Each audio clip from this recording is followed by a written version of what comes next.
recording. Okay, here we go. Write a rule to describe the pattern below and then give the 10th term. Chandler, what's the pattern? Right, they're adding 4 each time. So the pattern is adding 4. And so we could easily find the 10th term by just adding 4 over and over till we get to the 10th term.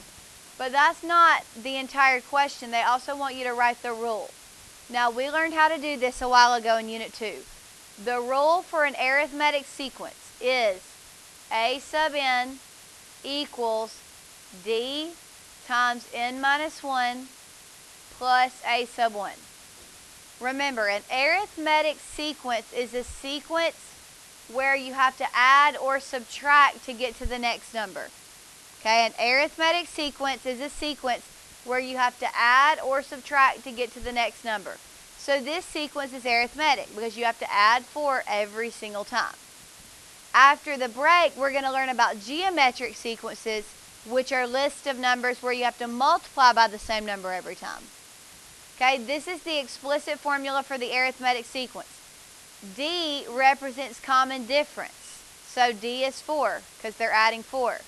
A sub 1 is the first term, so that would be 3. Okay, y'all remember this at all? Okay, now I'm going to fill it in. Oh, this should have been the equals right here. Okay, so A sub n equals D, which is D, which is 4, times n minus 1 plus A sub 1, which is 3. Now, that's the rule, but normally they're not going to leave it like that. They are going to simplify it by first distributing the 4 and making it A sub n equals 4n minus 4, and then bring down the plus 3. So then that would become A sub n equals 4n, and then negative 4 plus 3 combines to make a negative 1. So that is the rule. Now, once you have the rule, you can find any term you want. For this particular problem, they are wanting the what term? 10th. So now that you have your rule, you're trying to find the 10th term with it. So you just do 4 times 10 for 10th term minus 1. And so the 10th term is what? 39. Okay, why can't you just what, Ethan? Why can't you just add till you get to the 10th term? Because on the EOC, they may ask for the 250th term. Okay? No. Okay, this is a formula you've got to know, but I'm about to show you a shortcut. And I showed you this when I taught it.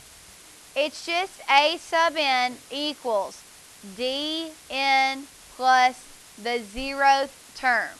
Okay, that's the shortcut method. Instead of having to go from here and then simplify it to here, this is the shortcut method. You just put the d, which is the common difference, and for this one it's 4 because they're adding 4. You always put it beside the n, and then think about it. This is the first term. So if you want to go backwards to the 0th term, you would have to subtract 4, and wouldn't that take you to negative 1?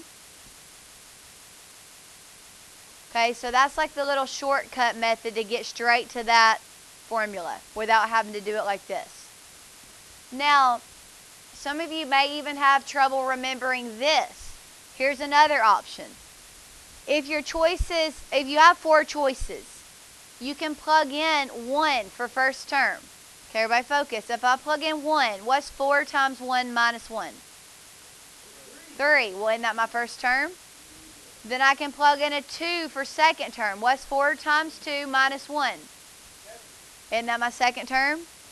And then I could plug in 3 for third term, and that makes a 12 minus 1, which is 11. So you could literally look at all 4 choices in the different formulas and figure out which formula would actually make these numbers when you plug in 1, 2, 3, 4, and 5. Okay? Does that make sense?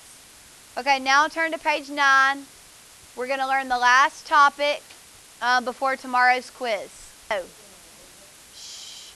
Today we are going to be doing word problems for exponential growth and decay. So since these are exponential problems, you're still going to be using that same equation, y equals a times b to the x power. okay, because that is the equation for an exponential function. Number 1, a scientist puts a single microorganism in a culture broth. Every hour, the number of microorganisms doubles. T represents the number of hours. B of T represents the number of microorganisms after each hour.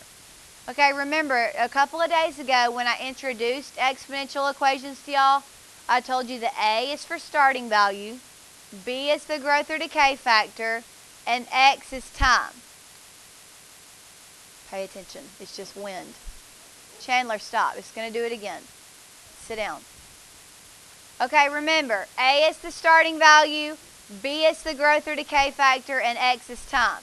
So for this particular problem, instead of Y, they would prefer for you to use B of T.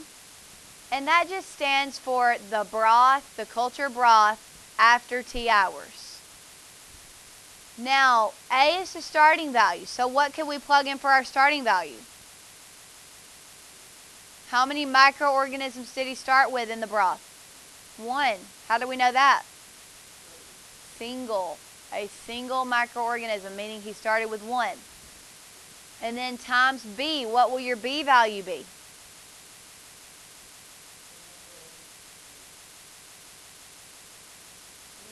Two, because it's doubling. It's growing by doubling, so your growth factor is a 2. And then normally we do use X, but they're telling you this time to use T for time. Okay, so is this a growth or a decay?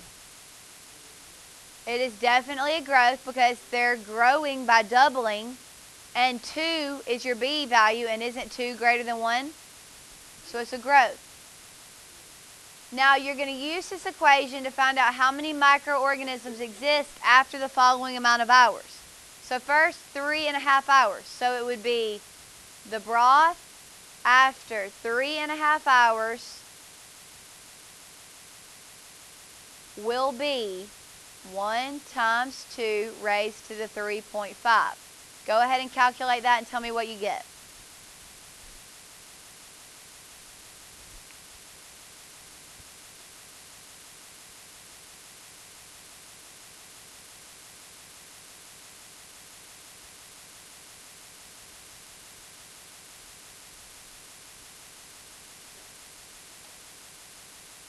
Okay, what'd you get? 11.3. Okay, but remember these are microorganisms, so we'll just round it to approximately 11.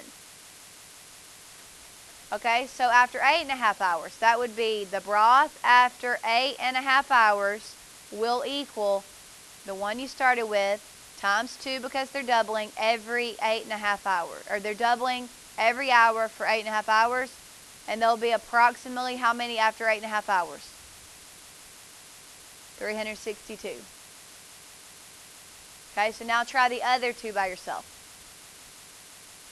Okay, how many microorganisms are there after 7 hours? Right. And then after 12 hours? Right, 4,096. Are there any questions about how we got those answers? All you're doing is plugging in the formula we created, and then in the T place, the time that they're asking about. All right, number 2. The value of an iPod Touch bought new for $199 depreciates by 25% each year. Okay, this one's a little bit different because we're no longer just going to be able to use like a 2 for doubling or a 3 for tripling or a half for losing half its value. Because this time is depreciating by 25%. So there's a separate formula you have to use. It's Y equals A for starting value, but then instead of B, you're going to have 1 plus or minus R. You'll use plus for growth, minus for decay, and then the R is rate, and then still to the X for time. So the only difference is the B is now a 1 plus or minus R.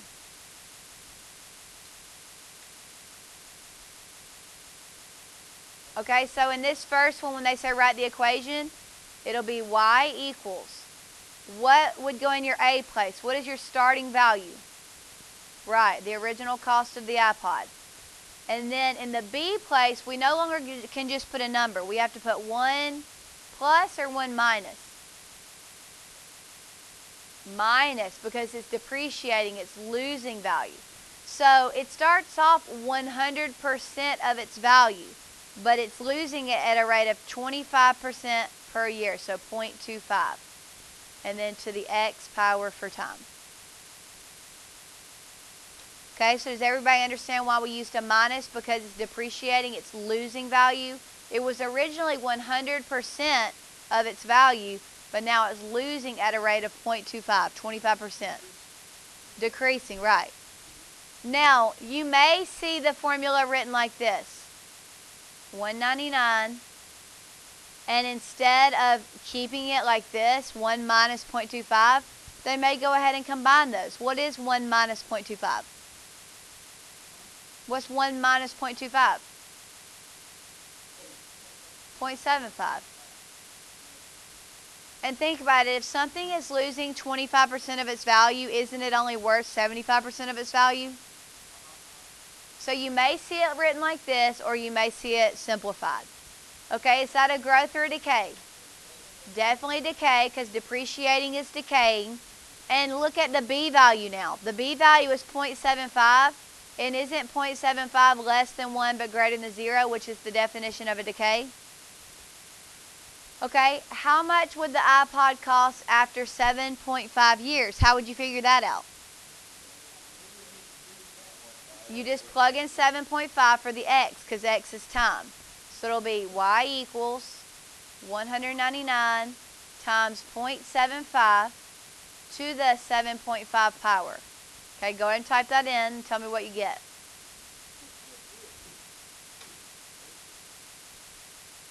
This one or this one?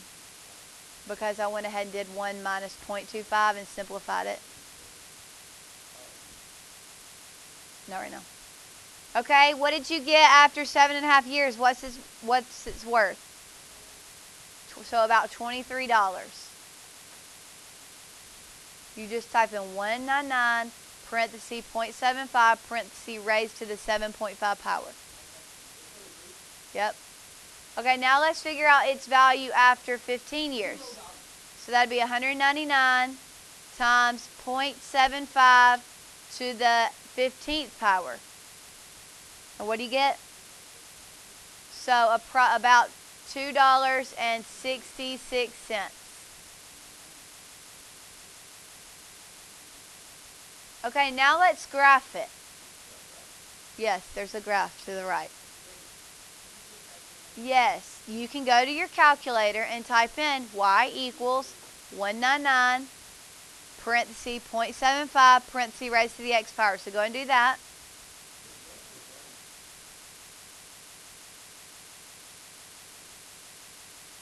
I don't understand that question. No, you're not typing in either one of those. You're graphing the equation. Right. Once you graph it, you will realize that we don't see it. Why do you think we don't see it? It starts up at 199, and our graph only goes up to 10 units. So let's talk about how to change the window. You really need to focus here. Listen to the directions, okay? Our graph goes like from 0 to 10 in all directions. But the graph on the paper does what on the x-axis? 0 to 6. And isn't it jumping by ones every time? And the y-axis goes from 0 to 200, and it's jumping by, because, well, it's actually, look, they're only numbering the 20s, but there's notches for every 10. So from 0 to 200 by 10s. So now watch. I'm going to go to the window. My x-axis only goes from 0 to 6. So I'm going to change it from 0 to 6. And then it's jumping by 1. So the x scale needs to stay a 1. The y-axis is going from 0 up to 200. and it's jumping by 10. So the y scale needs to say 10. And then you don't have to worry about anything below that. You just have to worry about the x min to x max, what it's going from left to right, and then it's jumping by 1s on the x-axis. The y-axis is going from 0 to 200 by 10s. Now graph it.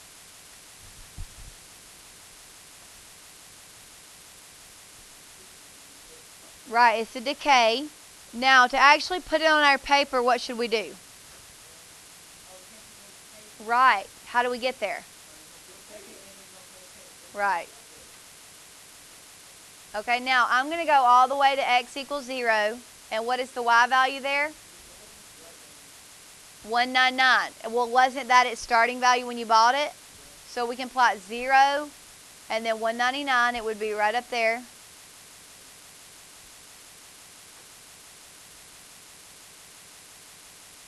Okay, then the next point we can plot, I'm just going to round 1 and then 149. So that would be right 1 up almost to 150, which would be about right there. Remember, 140 and 160 are labeled. So 150 is the line in between those. And so 149 would be barely below it. Okay, then after that, I can plot 2, and I'll just round that to 112. So right 2, up 100, 110, so 112 would be barely above that line. And then 3, 84 would be right 3, up 80. That's 90, so 84 would look to be right in the middle of those. And then 463 would be right 4 up 63, so barely above 60 basically, because they're so small of an area. And then 547 would be right 5 up 47, so about right there. And then 635, right 6 up 35 would be about right there. Okay, does that look straight? No. It's an exponential curve. It's a decay.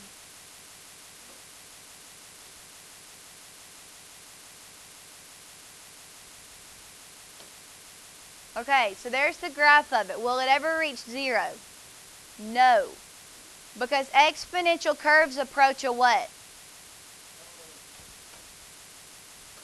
What do all of these curves approach? They flatten out because there's an asymptote, and because the iPod will always have some value, even if it's just worth like parts or scrap metal, whatever. If somebody's willing to buy it, aren't you going to sell it if you don't want it? Well, don't go into business then. Why would you? Now look, you can also see on the table, like if you continue going 1 year, 2 years, 3 years, if you continue going down, it will just continue losing value forever. And I'm not going to go too far, but if you continue going down, it'll just get smaller and smaller, but it will never actually hit 0. It'll just get very close. Because I clicked it so many times. See how now it's worth 26 cents, then 19 cents, 14 cents, 11 cents, 8 cents, 6 cents, 4 cents, 3 cents, 2 cents, 1 cent, 1 cent. But see how it always has some value, even if it's really not worth anything to us? No, it won't ever reach it. There's an asymptote. No. Okay. Number 3. The value of an Accord bought new for $25,000 depreciates by 20% each year. First, we're going to write the exponential function for this. So, y equals what? What would go in the a place? Yeah, what's the starting value? Right. Okay, and then is it 1 minus or 1 plus? Minus is depreciating. It's losing value at a rate of 0.20 for 20%, and then to the x value for time. Now remember, they may choose to go ahead and simplify that to y equals 25,000 times what in the b place? No. What would go in the B place if you simplify this? Guys, what would go in the B place if you simplify this? 0.80 or 0.8 would be sufficient. 0.80, because now if it's depreciating 20% each year, doesn't that mean each year it's only worth 80% of its original value? Okay, so that is a decay because our B value is a number less than 1 but greater than 0. Using this equation, how much would the car be worth after 1 year, 8 years, and 11.5 years? So how do we figure out after 1 year? Plug in 1 right here. You would do 25,000 times 0.80 to the first power, and what do you get? $20,000. Okay, now by yourselves, figure out after 8 years and 11.5 years. What about 8 years? $4,194 and about 30 cents. Okay, what about after 11.5 years? $1,920 and was it like 77 cents? Okay. What?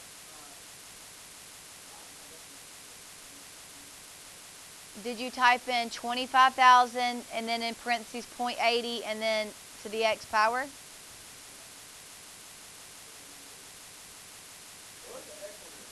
Time. That's what we're replacing these numbers with. 1 year goes in x. 8 years goes in x. All right. D. If your car is now worth $8,200, approximately how many years would you expect it to be? So this time, we don't have a number to plug in for x because they want us to figure out how many years old is it when it's worth that. So what would we have to do? Where would the 8,200 go now? In the y. Remember, x is time in years, and we don't know that. That's what they're asking. So the 8,200 goes in the y place.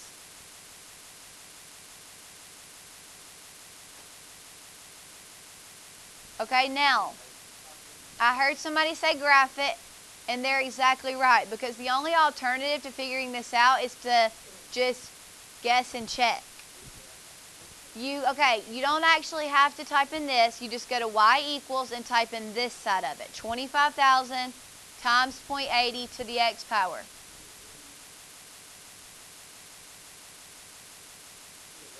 Hold on, let me reset mine really quick so it goes back to the, what?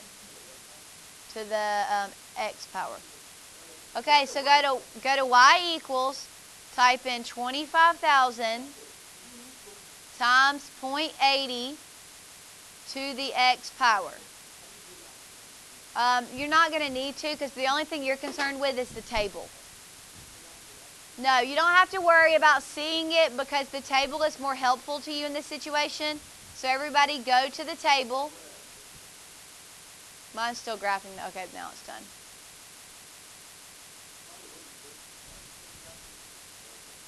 I know, that's what I just said. We can't see it because it's off our screen, but that's okay because what we care about is in the table. So go to the table. That's not working. Tell me what your table said when x was 1. 20,000. Isn't that what we got? Tell me what your table says when x equals 8. Isn't that what we got? And then even though your x's won't say 11.5, isn't this number very close when it's 11 or 12? So now to figure out if the car is worth 8,200, how many years would that take? You're trying to figure out how many years have passed if the car is worth 8,200. Right, isn't that very close to 8,200?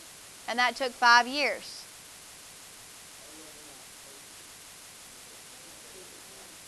Will the graph ever reach 0? No, because they approach asymptotes and it will always have some value, even if you're just selling it to the, what do they call it, the scrap yard. It will always have some value. All right, number 4. 5 people in our class are sick. The sickness spreads to additional students at a rate of 10.2% every day. Tyler, you can go. Y equals, what is the starting value? 5. And then, is it 1 plus or 1 minus? 1 plus. Correct. It's growing. It's spreading. What is the rate? I know, because the calculator can only comprehend so much. Okay. What do we put in for the R? So that would be 0.102 as a decimal, and then to the x power. Now, you could go ahead and simplify that to y equals 5 times, can I go ahead and add 1 to 0.102, and that's 1.102? If I go and add that together, 1 plus 0.102 is just 1.102. So that's the simplified function. Is this a growth or decay?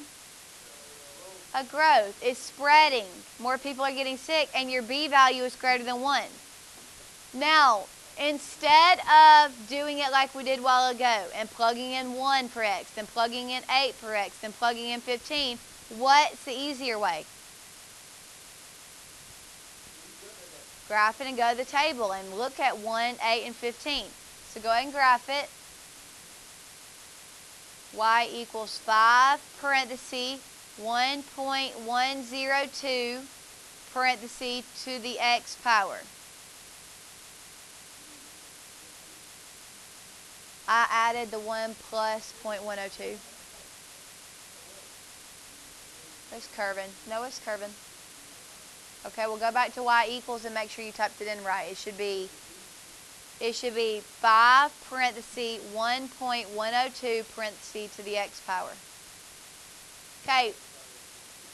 No, x. You put x. Now, we need to look at the table. Second graph will take us to the table. And then on the question, they're asking how many students will be sick after 1 day. Well, isn't that 5.5? So between 5 and 6 students. So you could say between 5 and 6 students will be sick after the first day. That's fine. Okay, what about 8 days? How many students will be sick? There's no reason to pack up. We have 6 minutes left. 10.8, so isn't that between 10 and 11?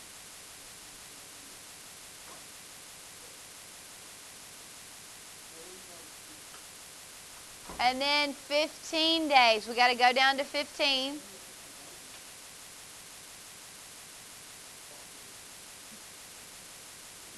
How many students are sick after 15 days?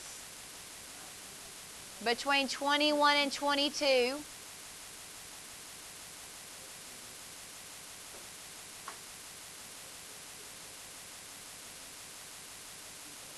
And then, pay attention. If 13 people are sick, approximately how many days have passed? 10. There's 13. X is 10. So 10 days.